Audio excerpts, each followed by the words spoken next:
To get started, first, press on the extension. You have 5 functions available in this extension. We will use extract properties. As you can see, we extracted the properties in this list.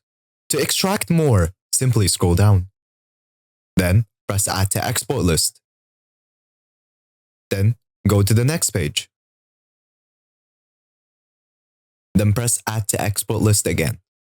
Do this as many times as you like. I will do it one more time.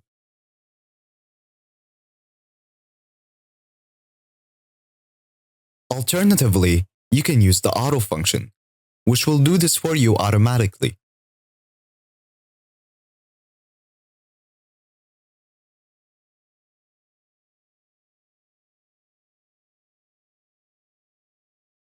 After extracting the amount you're happy with, press Stop. Then press Add to Export List. Now, to export this, press on the extension. Then press Export. You can export it in many different ways. I will export it as HTML.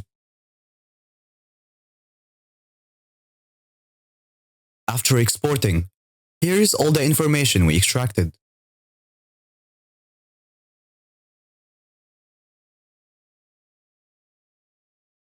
Let's try one more function. Let's say we want to get the details of this property. So, let's press on it.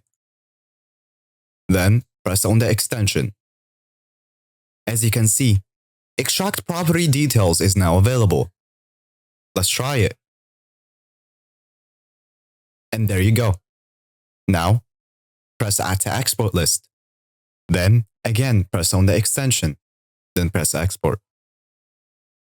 As you can see, here is all the information we extracted.